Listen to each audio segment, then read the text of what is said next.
what did I miss? Go on. Does someone want to show me a phone and pictures and photos, Idris? Okay, all right. Well, we'll save it for after. Or if you want to come up and, answer some questions. Okay. So we'll get started and then we'll go back to that later. So good afternoon. Happy Thursday. So just a few items at the top and then I'll be happy to take your questions. So sadly, as many of you know, a United States Air Force CV-22B Osprey from Yokota Air Base, Japan, assigned to the 353rd Special Operations Wing, was involved in an aircraft mishap Tuesday Eastern, while performing a routine training mission off the shore of Yakushima Island, Japan. Emergency personnel remain on scene conducting search and rescue operations. The cause of this incident is currently under investigation.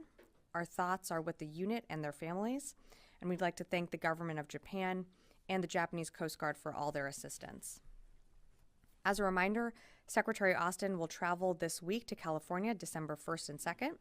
On Friday, he will host the Australian Deputy Prime Minister and Minister of Defence, Richard Marles, and the UK's Secretary of State for Defence, Grant Shapps, at Moffett Field to discuss the Australia-UK-US Security Partnership, or as you all know it, AUKUS. And this is on the campus of the DoD's Defense Innovation Unit. And then, later that day, he will travel to Simi Valley to deliver a keynote address on Saturday at the 2023 Reagan National Defense Forum. And shifting to the Middle East, the United States remains encouraged by the humanitarian pauses that we're seeing in Gaza, and we remain in close contact with our Israeli partners. As you know, on Tuesday, the U.S. airlifted 54,000 pounds of humanitarian assistance, which included medical supplies, warm clothing, food and nutrition assistance to the people of Gaza. We expect more aircraft carrying humanitarian assistance to come in the coming days. And lastly, tomorrow, approximately 180 U.S. Army soldiers from the 5th Corps 2nd Cavalry Regiment will join Exercise Brave Partner in North Macedonia, concluding on December 10th. This U.S. Army and Africa-led exercise tests the regiment readiness on short notice, enhancing interoperability, and strengthening our NATO alliance. The exercise also demonstrates our commitment to the Western Balkans' aspirations for European integration, emphasizing that no nation can face today's challenges alone. And with that, I'd be happy to take your questions. Lita. Yeah. Thanks, Sabrina. Japan has suspended its Osprey flights and has asked that the U.S. also suspend some Osprey flights. Is there any move or any decision yet by the department to suspend, pause, or otherwise even slow down in that area flights of the Osprey until after recovery operations are finished? And has the department received an official request from Japan to do some sort of stand down? So I'm not tracking an official request received here at the department. I've seen some of the comments that you just referenced.